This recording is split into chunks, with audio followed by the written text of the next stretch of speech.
अष्टांग योग, चित्त वृत्ति निरोधा सा योग, जो चित्त वृत्ति का निरोध कर दे, चित्त वृत्ति को रोक दे संसार में जाने से और परमात्मा में स्थित कर दे, उसे योगी कहते हैं।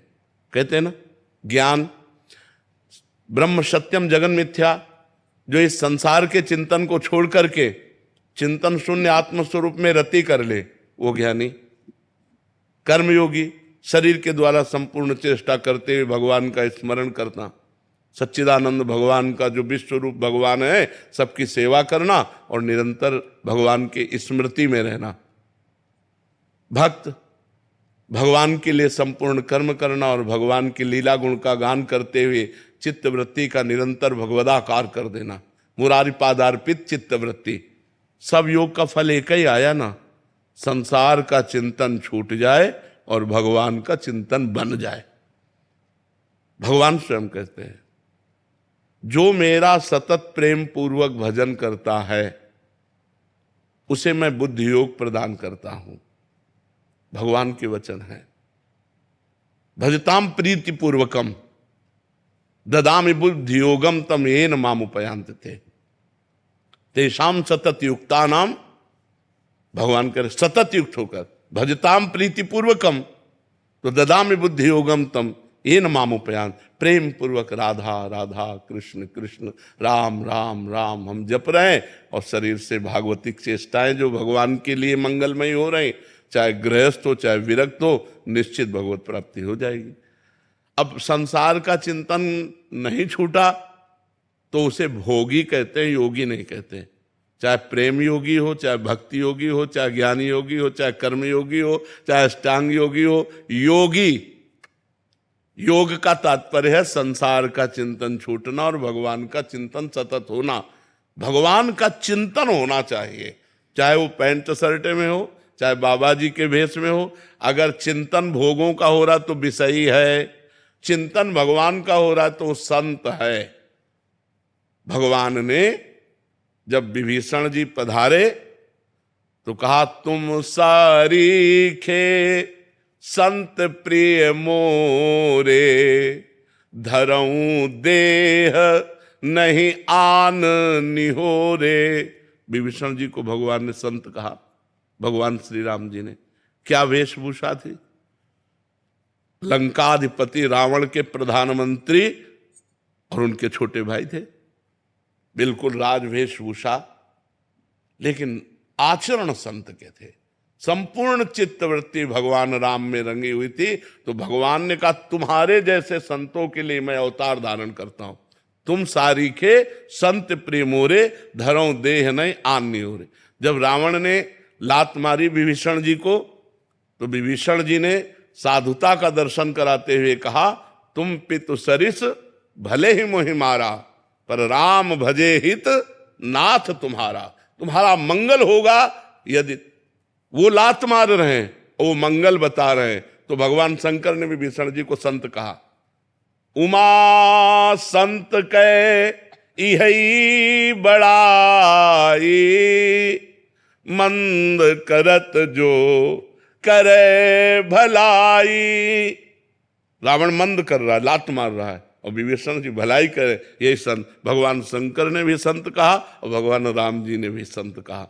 तो हम ये ना सोचे कि हम गृहस्थ में हैं, हमें भगवत प्राप्ति नहीं हो सकती, हम गृहस्थ में हम भगवान को प्राप्त नहीं कर सकते, ऐसा सिद्धांत नहीं।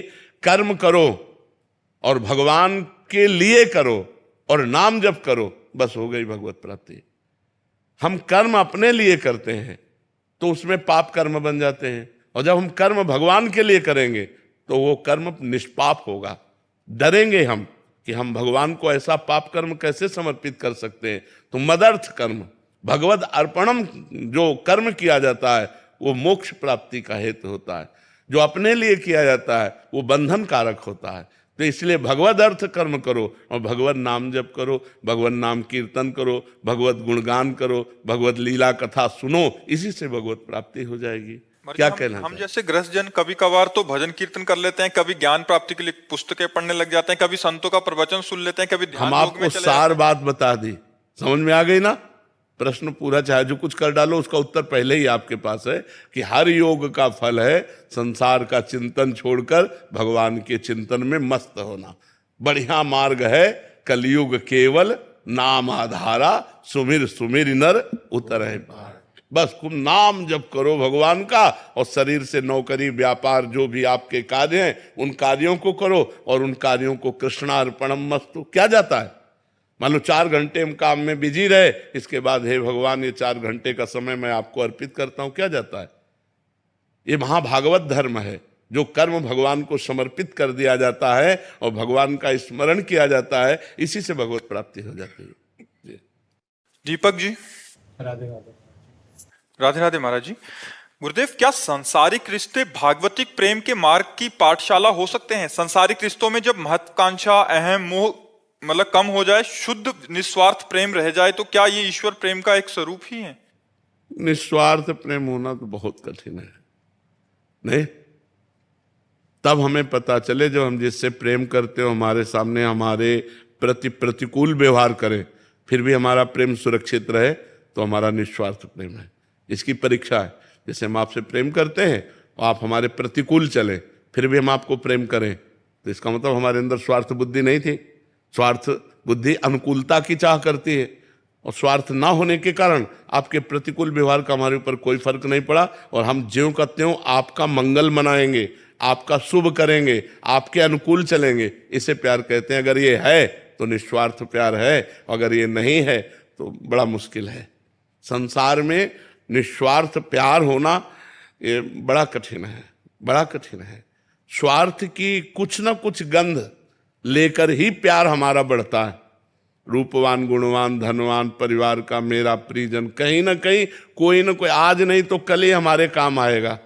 जब ये बिल्कुल बातें ना हो और वो हमारे साथ प्रतिकूल व्यवहार करे, हमारी निंदा करे, हमको दुख पहुंचाना चाहे, हमारी हानि कर दे, और फिर भी हम प्यार करें, उसे निस्वार्थ प्यार कहते हैं।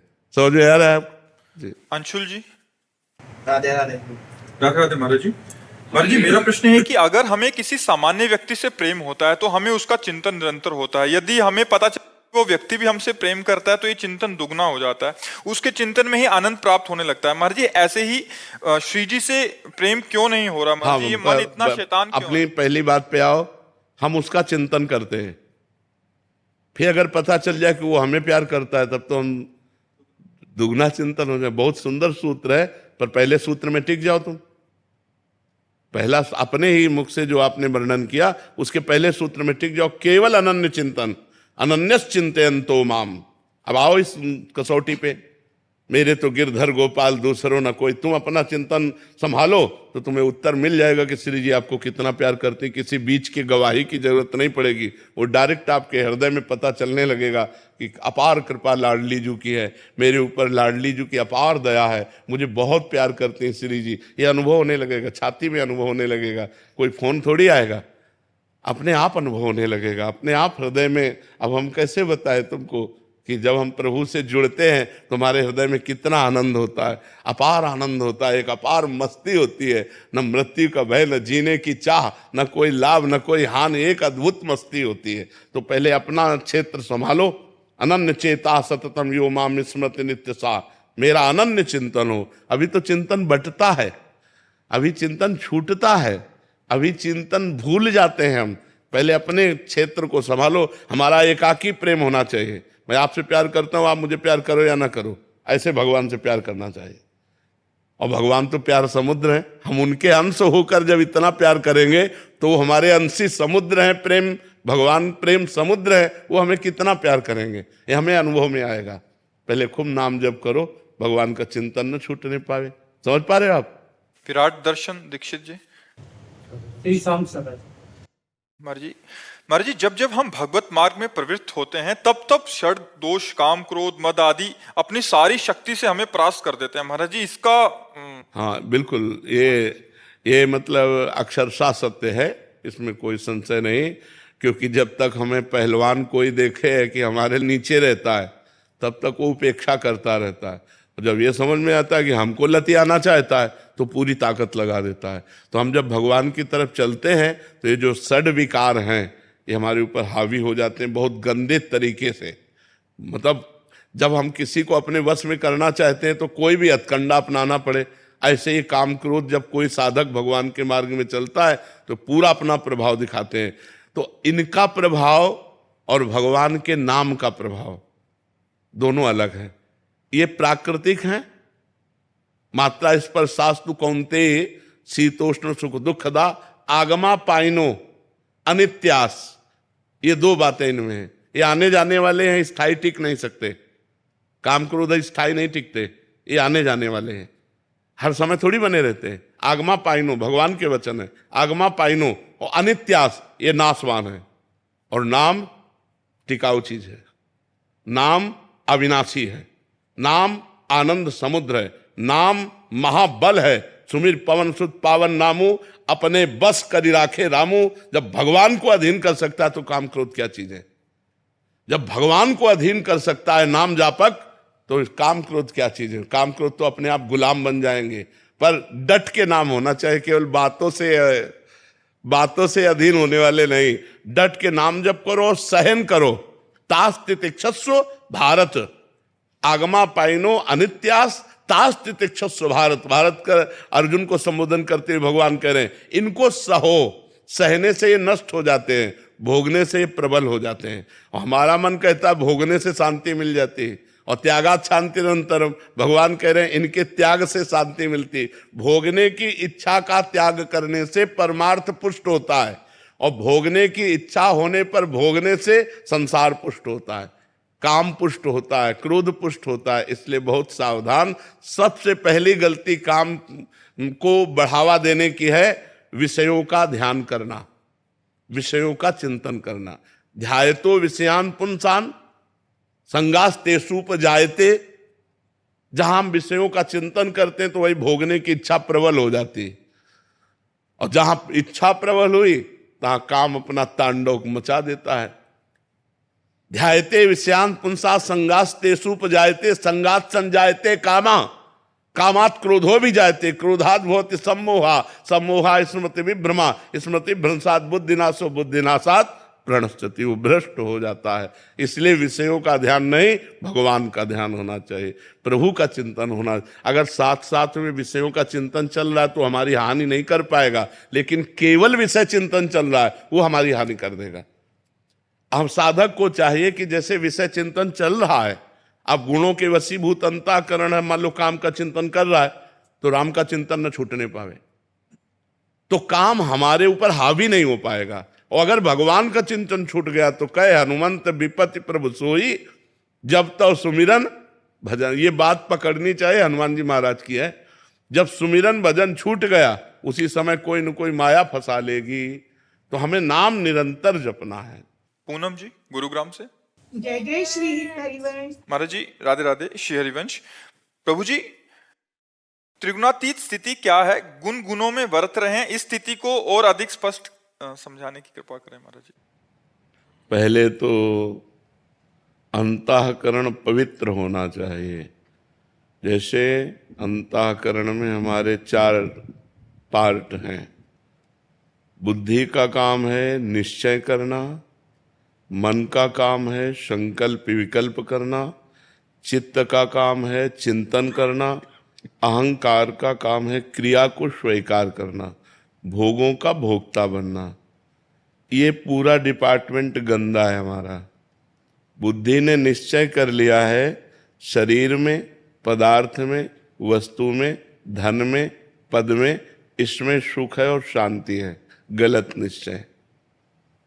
हमारे मन ने 5 ज्ञानेंद्रियों के साथ संसार के भोगों को भोगना ही लक्ष्य बना लिया। गलत मन का निर्णय।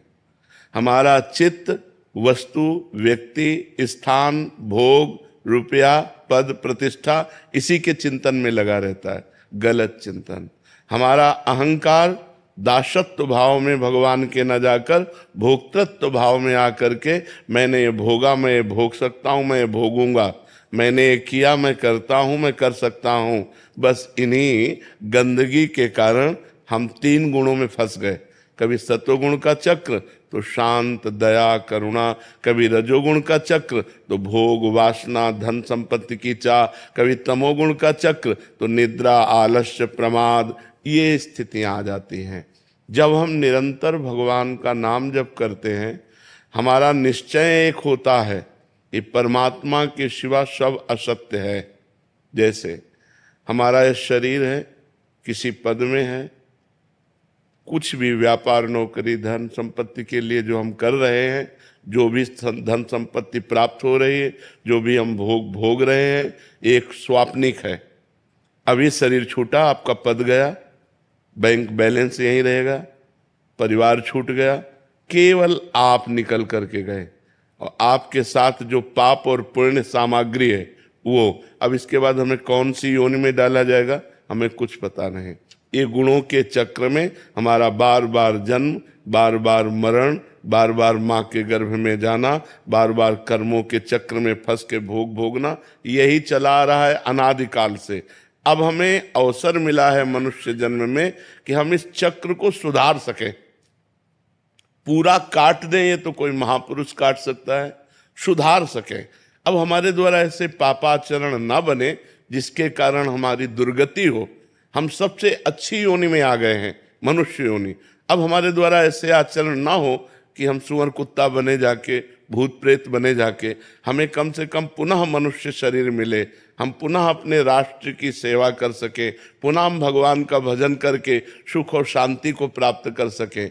तो ये जो गुणों का चक्र है, इस चक्र से हम तब मुक्त होते हैं जब 3 शरीरों से हमारा राग खत्म हो जाता है। स्थूल शरीर, इसके अंदर है सूक्ष्म शरीर, उसके अंदर है कारण शरीर, और सबके प्रकाशक तत्व के रूप में आत्मा विराजमान है।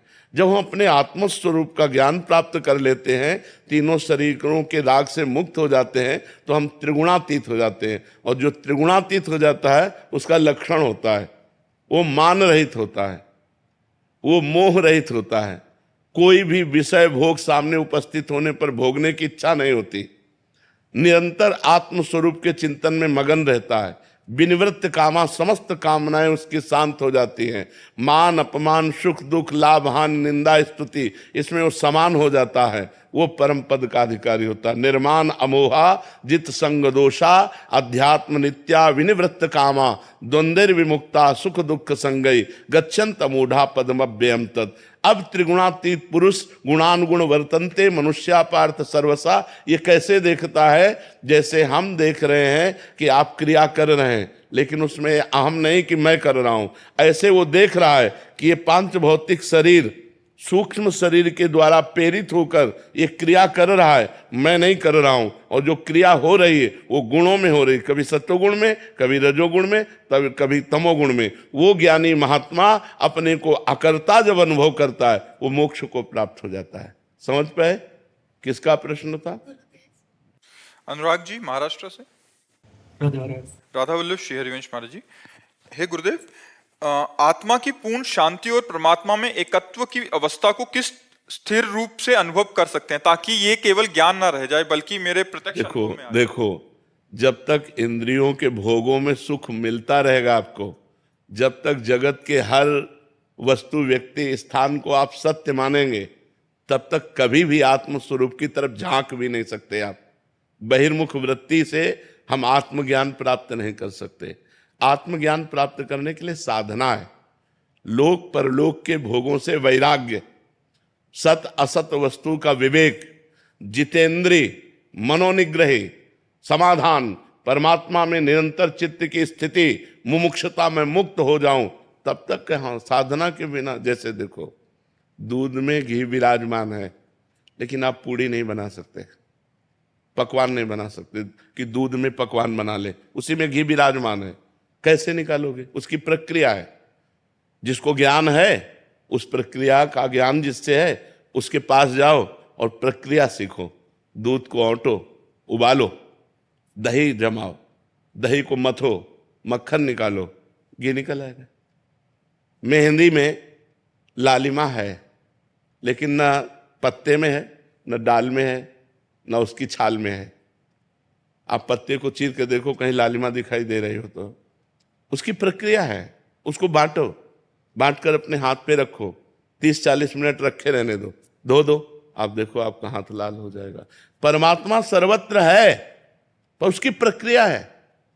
जब तक उस प्रक्रिया से साधना नहीं करोगे तब तक आप उस परमात्मा का अनुभव नहीं कर सकते। बिल्कुल सर्वत्र विराजमान, उसके बिना किसी की सत्ता ही नहीं है। जैसे हम हिला डुला रहे हैं, ये उसी परमात्मा से हो रहा है। वो परमात्मा अंतर ध्यान हो जाए तो अभी मुर्दा कहा जाएगा। उसी परमात्मा को जानने के लिए साधना करनी है। जब तक इन भोगों में हमारी प्रीति है, रुपया पैसा नाना प्रकार की भोग सामग्री अच्छी लगती है, तब तक वो परमात्म ज्ञान की सोच भी नहीं सकता। भोगैश्वर्य प्रसक्ता नाम तयापहत चेत साम व्यवसायत्मिका बुद्धि समाधो न विधीयते। ये भगवान श्री कृष्ण के वचन है। जिसको भोग और ऐश्वर्य में चित्त अपहृत हो चुका है, वो समाधि अर्थात परमात्मा प्राप्ति का लक्ष्य ही नहीं कर सकता है। अगर वो आरती पूजा भी करेगा तो अपनी मनौती पूर्ण करने के लिए, अपनी कामनाओं की चाहत पूर्ण करने के लिए, ना कि परमात्मा की प्राप्ति के लिए, ना कि मोक्ष प्राप्ति के लिए। इसलिए हम शास्त्रों का स्वाध्याय करें, उचित ब्रह्मचर्य का पालन करें। उचित ब्रह्मचर्य गृहस्थ में महीने में एक बार मासिक धर्म के बाद सहवास का सिद्धांत लिखा हुआ है, और जब तक ब्याह ना हो तब तक ब्रह्मचर्य से रहे। आजकल जो गंदगी फैल रही है, ब्रह्म ज्ञान की तो बात जाने दो, हम कह रहे हैं मनुष्यता धारण कर लो, सबसे अच्छी बात है। पहले मनुष्यता धारण, ब्रह्म ज्ञान और मोक्ष और परमात्मा प्राप्ति है तो बहुत ऊंचाई की बात है। आज मनुष्यता नहीं रह गई है, राक्षसीपना इतना बढ़ता जा रहा है। पति पत्नी का प्रेम सुरक्षित नहीं है, माता पिता पुत्र परिवार के जो संबंध है जिनमें प्रेम पाया जाता है, वो आज प्रेम नहीं दिखाई दे रहा है। पत्नी पति को मारे दे रही, पति पत्नी को मारे दे रहा है, पुत्र माँ का अपमान कर रहा है, माँ पुत्र की हत्या कर रही, क्या क्या मनुष्यता नहीं रही जा रही है। तो ब्रह्म ज्ञान तो बहुत अलग की बात है। भोजन पवित्र नहीं है, विचार कहाँ से पवित्र हो जाएंगे? तो पहले हमारा चरित्र पवित्र हो। हम कई बार सत्संग में कहते हैं, जो अपने चरित्र को महत्व देता है वो अध्यात्मवान बनता है, और जिसने चरित्रहीन हो गया, जो अपने चरित्र को नष्ट कर दिया, वो कुछ नहीं, वो पशु है। अरे मनुष्य जीवन बड़ा दुर्लभ है। शास्त्रों में वर्णन, दुर्लभो मानुषो देहो। ये मनुष्य देह प्राप्त करने के लिए देवता तरसते हैं।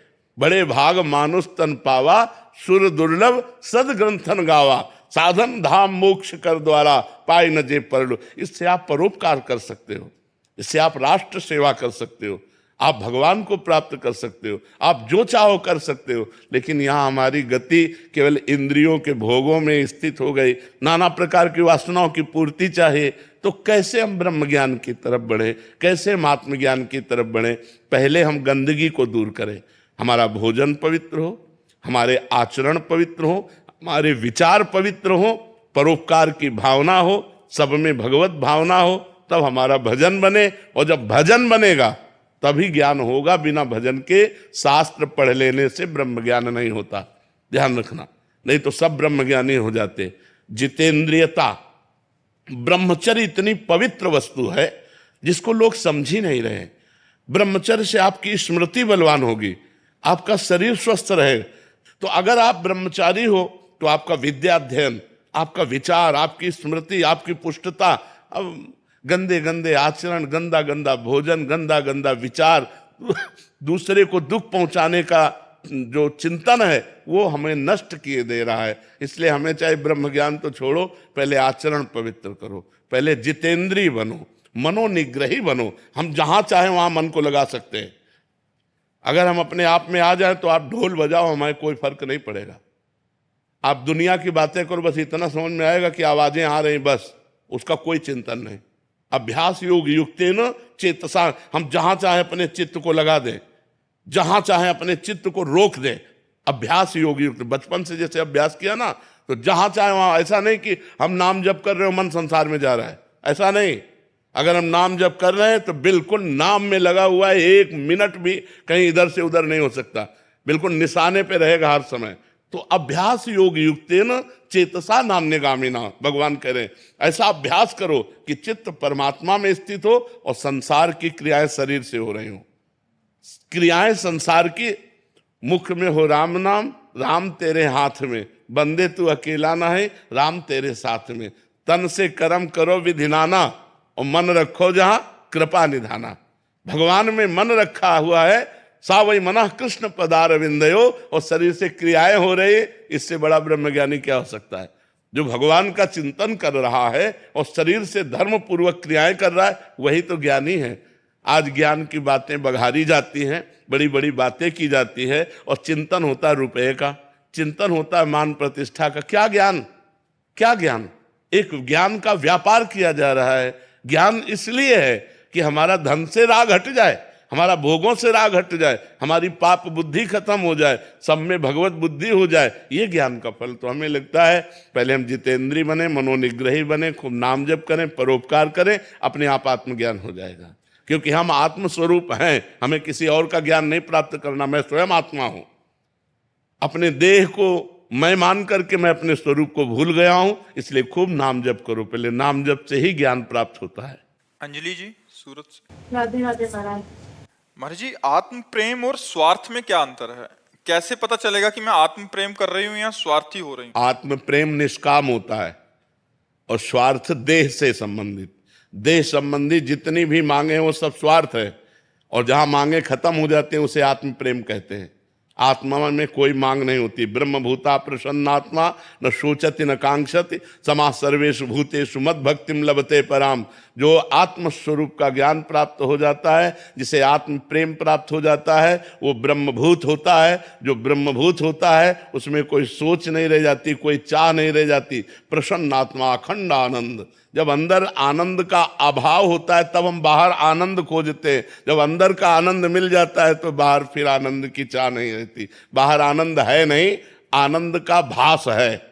जैसे रेत में सुबह सुबह जब गंगा जी किनारे भ्रमण करते थे तो जो किरण पड़ती थी तो ऐसा लगता था निर्मल जल भरा हुआ है और एक बूंद पानी नहीं। उसे मृग मरीचिका कहते हैं, मरुभूमि में जल का भान होना। तो ऐसे ही संसार में आनंद का भान हो रहा है। हमें लगता है इस शरीर को भोग लें तो हम सुखी हो जाएं, लेकिन उस शरीर को कोई भोग रहा है और वो किसी और शरीर को देख रहा है। हमें लगता है इस वस्तु को भोग लें तो हम सुखी हो जाएंगे, लेकिन उस वस्तु के भोगने के बाद और दूसरी वस्तु की चाह हो जाती है। अगर आनंद होता तो तृप्ति हो जाती। आनंद है भगवान के नाम में और भगवान के चरणों में। देखो, केवट जब भगवान के चरण, मुझे नहीं चाहिए, जहां चाह खत्म हो जाती है उसे आत्म प्रेम कहते हैं, और जहां चाह रहती है उसे स्वार्थ कहते हैं। वो चाहे जितना महान चाह हो, वो स्वार्थी है। मिथिलेश जी। राधे राधे महाराज जी। महाराज जी, मैं आपका सत्संग व वार्तालाप 3 वर्ष से सुन रही हूँ और राधा नाम जप करती हूँ। महाराज जी, मेरा प्रश्न है कि बिना गुरु दीक्षा के भगवत प्राप्ति कैसे हो सकती है? हमारे गुरु जी पूज्य हरि बाबा जी महाराज हैं, उन्होंने कभी किसी को गुरु दीक्षा नहीं दी, केवल आप नाम देखो, गुरु दीक्षा का मतलब कंठी बंधाना ही केवल नहीं होता। जैसे हम कह रहे हैं कि आप राम राम जपो, आप राधा राधा जपो, आप कृष्ण कृष्ण जपो, आपने वो बात मान ली, आप राम राम जपने लगे, आप राधा राधा जपने। तो संत के मुख से निकला मंत्र मूलम गुरु वाक्यम, जो संत के वाक्य निकले उनको हमने मान लिया, हो गया गुरु। गुरु मानने का मतलब होता है कि किसी महापुरुष के मुख से हमने वचन सुन लिए और अपना चल दिए। अच्छा, ऐसे कंठी बना लो, हमारी बात ना मानो तो क्या शिष्य हो गए क्या? उससे तो शिष्य नहीं माने जाओगे कि आपने कंठी बना ली, तिलक ले लिया, मंत्र ले लिया और मनमानी आचरण कर रहे हो, तो वो शिष्य थोड़ी हो गए। और लाखों लोग ऐसे हैं जिन्होंने कंठी नहीं बंधाई, हमारी बात मान रहे हैं, तो क्या उनका कल्याण नहीं होगा? उनका पक्का कल्याण होगा। तो गुरु संबंध का मतलब होता है किसी महापुरुष के वाक्यों पर विश्वास करके परमार्थ में चल देना। मेघ जैसे बराबर वर्षा करते हैं, ऐसे संत की कृपा बराबर सब पर होती है। बस उनके वाक्यों को मानकर जो चल पड़ा वही उनका लाभ ले सकता है, और जो उनके वाक्यों की अवहेलना कर दी वो लाभ नहीं ले सकता। बस ये बात है, चाहे कंठी बंधाओ चाहे कंठी ना बंधाओ। पूनम जी। राधा मंडप श्री हरिवंश। श्री हरिवंश। महाराज जी, महाराज जी, आपका नाम जप वाला वीडियो देखा और अभी 10-15 दिन पहले से मैं नाम जप काउंटर से शुरू कर दिया। महाराज जी, मैं पूछना चाहता हूँ, मैं एक महत्वाकांक्षी लड़की हूँ, मैं एक दिन भारत देश की राष्ट्रपति बनना चाहती हूँ। इसके लिए मुझे कितना नाम, रहती जर्मनी में हूँ। हाँ, क्यों नहीं बन सकती है वो? तो हम इसमें इस तुम्हारी महत्वाकांक्षा को काटते नहीं है, लेकिन इसके लिए बहुत बड़ा तप चाहिए, मतलब ये छोटी मोटी बात नहीं है, बहुत बड़ी तपस्या उसने की पूर्व जन्म में, इस जन्म की नहीं है, इस जन्म की तपस्या नहीं है, ये पूर्व जन्म की तपस्या है। पूरे भारत में कितने संत महात्मा, कितना सब, गंगा यमुना, कितना अयोध्या मथुरा काशी कांची अवंतिकापुरी, कितनी महिमाशाली देश है, और इस देश की वो राष्ट्रपति है। तो पूर्व जन्म में तपस्या, तो आपका भजन इतना श्रेष्ठ हो तो राष्ट्रपति बनना तो छोटी बात है। भगवान के समीप पहुंचकर परम पद प्राप्त हो जाता है, भगवान की प्राप्ति हो जाती है। भजन से क्या नहीं हो सकता। तो खूब नाम जप करो और भगवान से प्रार्थना करते रहो कि प्रभु जिसमें हमारा मंगल हो वही आप विधान करो। तो न इस जन्म में सही तो अविनाशी जीव है, अगले जन्म में आप जन्म भी मिलेगा। नहीं, भगवान की प्राप्ति तो इसी जन्म में, लेकिन राष्ट्रपति की प्राप्ति के लिए थोड़ा संशय है। जगतपति तो मिल सकता है, पर ये सांसारिक पद है ना, जगतपति चाहिए, जगतपति चाहिए। जगतपति के तो मिलने के लिए बिल्कुल सरल रास्ता है, आर्त भाव से पुकारो। भगवान स्वयं गीता जी में कहते हैं, अनन्य चेता सततम यो माम स्मृति नित्यसा तस्याहम सुलभा पार्थ। सुलभा, मैं उसके लिए सुलभ हूं। कौन? जो मेरा अनन्य चिंतन करता रहता है। अगर हम भगवान का निरंतर नाम जप कर रहे तो शरीर रहते या शरीर छूटते मुझे निश्चित भगवत प्राप्ति होगी, इसी जन्म में होगी। खूब नाम जप करो। मुदित जी फरीदाबाद। राधे राधे बाबा। राधे राधे महाराज जी। महाराज जी, हमें दूसरों की सहायता करनी चाहिए अगर वो शास्त्रविद नहीं है तो, परंतु महाराज जी क्या अपने कार्यों को रोककर दूसरों की सहायता सही है? महाराज जी कह रहे हैं कि मैं दूसरों की सहायता करने चले जाता हूं तो अपने ही काम छूट जाते हैं और कहीं ना कहीं वो मेरे पे डिपेंडेंट हो जाता है, तो ऐसे में क्या मेरे को सहायता करना नहीं? अगर अपने काम से भी श्रेष्ठ आवश्यकता दूसरों को सहायता करने की, उस रोज तो ऐसा नहीं होता, रोज तो ऐसा नहीं होता, ये तो कभी कभी घटना घटती है, तो हमें अपना काम छोड़ देना चाहिए। रोज तो कोई ऐसा कार्य नहीं करता कि भाई सुबह से उठकर परोपकार के लिए झोला टांग लिया और घूम रहा है, ऐसा नहीं होता। परोपकार ढूंढा नहीं जाता, वो तात्कालिक होता है। जैसे हम निकले घर से और किसी का एक्सीडेंट हो गया और बड़ी बुरी दशा में, अब हमें अपना काम छोड़ देना चाहिए।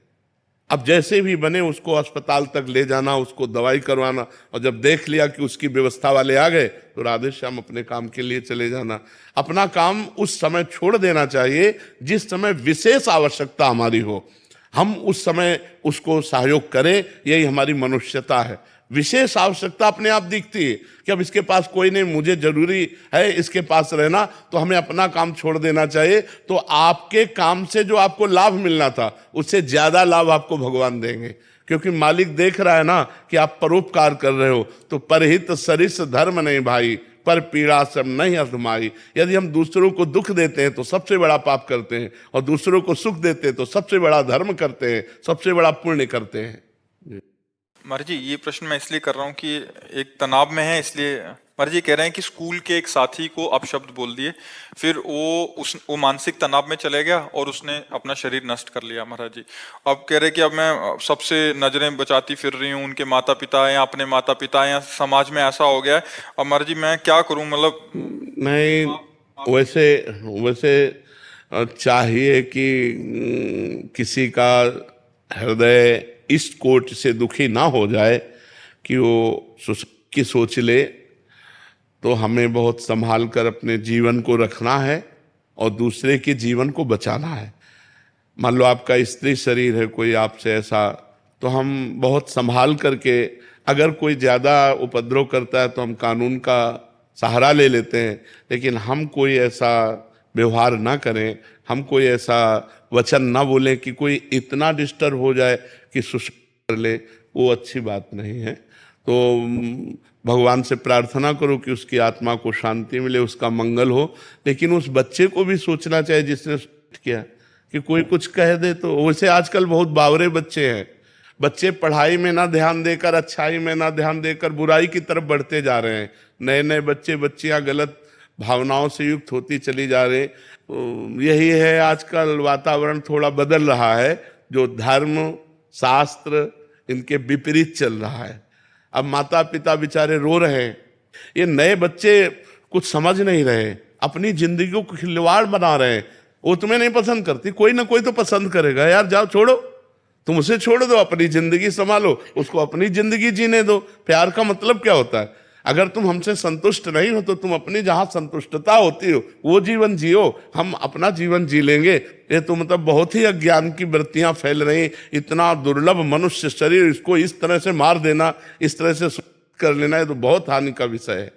रितिका सिंह जी नोएडा से। जी राधे राधे महाराज जी। महाराज जी, खुद में खुशी का एहसास नहीं होता, हर वक्त खुशी के लिए किसी और का सहारा ढूंढती हूँ, खुद में और खुद में। अगर भगवान का आश्रय ले लो तो हर समय खुश रहोगे।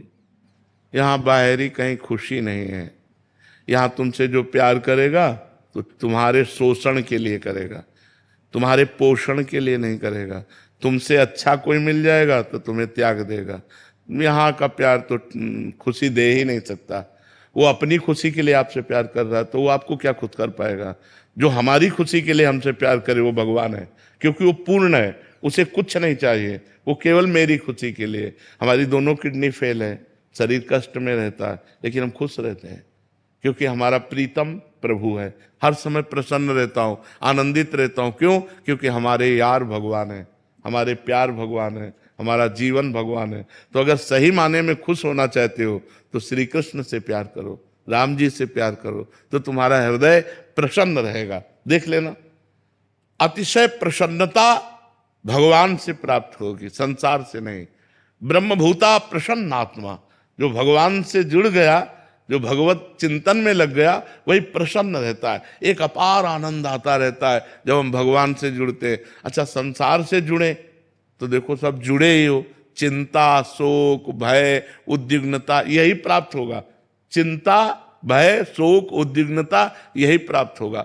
आप जी जान से किसी को प्यार करो, फिर आप देखो आपको कितना दुख मिलता है। सुख नहीं मिलता, कितना दुख मिलता है। अगर वो व्यक्ति किसी की तरफ देख भी लेगा तो आपके हृदय में जलन हो जाएगी, आपका हृदय अशांत हो जाएगा। और फिर कहीं संसार में तो ऐसा है नहीं कि कोई एक जगह टिक सके, वो तो केवल वही है जो धर्म से चलता है, जो नियम से चलता है। ऐसे संसार में कोई आपको प्यार करे, मुझे नहीं लगता। प्यार करने वाले तो सिर्फ भगवान है, जो हमारे अवगुणों को भी भुला करके हमसे प्यार करते हैं। यहाँ तो केवल गुणों का प्यार है। जिस दिन देखा कि तुमसे अच्छा कोई मिल गया, फिर ब्रेकअप। तो इसलिए जूही जी नहीं मुंबई से। राधे राधे महाराज जी, आपके चरणों में कोटि कोटि प्रणाम। महाराज जी, रात को सोते समय मृत्यु का सा डर लगता है महाराज जी, नाम भी लेती हूँ बट भय जा नहीं रहा महाराज जी, क्या? वैसे ये भय बहुत अच्छा है। किसका है ये भय? हमें तो बहुत अच्छा लगता है कि अगर हम भयभीत हैं तो भगवान का चिंतन होगा, भगवान का आश्रय होगा, संसार का आश्रय छूटेगा। भय तो बहुत अच्छी चीज है, हमें भय अच्छा लगता है। संसार से भय लगना, मृत्यु से भय लगना, किसी पर विश्वास ना होना, कोई धोखा कर सकता है, तो ये सब जब हमारे अंदर आ जाएगा तो एक जगह टिक जाएंगे हम। भगवान का विश्वास, भगवान का बल, तो हम निर्भय हो जाएंगे। तो उस समय भगवान का चिंतन करते हुए सो, क्योंकि भगवान ही निर्भय करने वाले हैं। और सच्ची अच्छी बात है, हम इसका निषेध नहीं करते, क्योंकि पता नहीं सो के उठे कि ना उठे, है ना। सोने में सोते सोते ही दिल फेल हो जाते हैं, पता नहीं उठ पाए कि ना उठ पाए। बड़ा जीवन संकट में है, बड़ा जीवन संकट में, पता नहीं जीवन साथी कैसा मिले, बड़ी समस्याएं हैं। मान लो जिस जीवन साथी को हमने अपना प्राण प्रिय माना, वही जीवन साथी हमारे साथ धोखा कर जाए, कब कहाँ क्या हो जाए क्या भरोसा। बड़ा अपने पले हुए परिवार को छोड़ करके अनजाने परिवार में जाना, तो हमें लगता है बहुत प्यार सम्मान से लड़की को रखना चाहिए। लड़की को चाहिए कि अपने पति को भगवत भाव से देखे, बड़ा प्यार सम्मान करना चाहिए। आजकल ये सब बातें किताबों में लिखी केवल रह रही हैं, वर्तमान में तो दिख नहीं रही हैं। वर्तमान बोले हम शुरू हो गए हैं। हाँ, अगर एक एक सुधरेगा तो सब सुधर जाएंगे, एक एक सुधरे ना तो सब सुधर जाएंगे। आज वातावरण बहुत गंदा हो रहा है, तो हमें लगता है अगर हम भगवान का नाम जप करें, भगवान की कथाएं सुने, संतों का संग करें, तो हमारी बुद्धि पवित्र हो, इन सब बातों से हटे और भगवान का चिंतन करें, तो हम निर्भय हो सकते हैं। भगवान के चिंतन से निर्भय हो सकते हैं, दूसरा कोई ऐसा नहीं जो हमें निर्भय कर सके। अपने आप में भय होना अच्छी बात है, क्योंकि ये भय ही हमें भगवान तक ले जाएगा। जो सभीत आवा सरनाई, रखियो ताई प्राण की नाई। भगवान कहते जो भयभीत होकर मेरी शरण में आ गया उसे मैं प्राणों से भी अधिक प्यार करूंगा। रखियो ताई प्राण की नाई। श्री हरिवंश महाराज जी ब्रह्मा जी की आज्ञा से कर्दम ऋषि जी ने अपने मनोनुकूल पत्नी पाने के लिए 10,000 वर्ष तपस्या की, तब जाकर देवहूति जैसी पत्नी मिली और स्वयं भगवान उनके पुत्र बने। महाराज जी क्या हमें भी अपने मनोनुकूल पत्नी पाने के लिए तो 10,000 की तो आयु ले अपनी। तो महाराज जी कलयुग में कितने वर्ष तक करें? उन्होंने तो 10,000 वर्ष तपस्या की, अपने अगर एकादशी उपवास कर ले यही बहुत बड़ी बात है। हाँ, करना चाहिए। भगवान शिव की आराधना, अम्बा की आराधना करनी चाहिए जिससे सुयोग्य पत्नी मिल जाए। ऐसा नहीं, संसार में सब कुछ है, एक से एक पवित्र आचरण वाले बच्चे हैं, एक से एक पवित्र आचरण वाली बच्ची हैं, तो आराधना करनी चाहिए। भगवान शंकर की आराधना करनी चाहिए।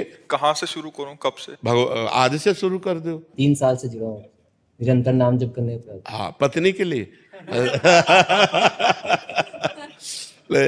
भगवान शंकर को जल चढ़ाओ, बिलपत्र चढ़ाओ, उन्हीं से प्रार्थना करो, अम्बा जी से प्रार्थना करो, वही सुंदर पति या सुंदर पत्नी प्रदान करने में समर्थ है। महाराज जी बीमा करा दीजिए। बीमा करा दो।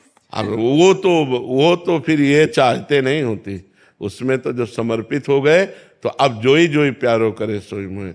भगवान हमें जब पत्नी देना होगा तो पत्नी दे देंगे, पुत्र देना होगा पुत्र दे देंगे, नहीं देना होगा नहीं देंगे। हम भगवान के भरोसे हैं, उसमें अपनी साधना का फल नहीं, हमारी साधना का फल श्री भगवान है। अब वो जो चाहे सो करें, ऐसे चला जाता है। भगवान की शरणागति में बीमा का मतलब कल जो कह रहे थे वो शरणागति है, पूर्ण शरणागति भगवान की। तो भगवान जोई जोई प्यारो करे सोई मोहि भावे। जैसे जैसे भगवान जो करे वही हमारे लिए, हम भगवद आश्रित रहते हैं। दीदी आपके लिए कुछ। श्री राधा करावचित पल्लव वल्लरी के, राधा पदांक विलसन मधुर स्थली के, राधा यशो मुखर मत खगावली के, राधा विहार विपने रमताम मनो में। श्री राधा साध्यम साधनम यस्य राधा, मंत्रो राधा मंत्रदात्री च राधा, सर्वं राधा जीवनं यस्य राधा, राधा राधा वाचिकं तस्य शेषम्। नवाम्बुदानीलमनोहराय प्रफुल्ल राजीव विलोचनाय, वेणुस्वना मोहित गोकुलाय, नमोस्तु गोपी जनवल्लभाय। कान्हा माई डियर मस्ताना, कान्हा माई डियर मस्ताना, भाई गॉड दीवानों का दीवाना, भाई गॉड दीवानों का दीवाना। आई एम सॉरी लेट पहचाना, भाई गॉड दीवानों का दीवाना, भाई गॉड दीवानों का दीवाना। और कौन थे दीवाने?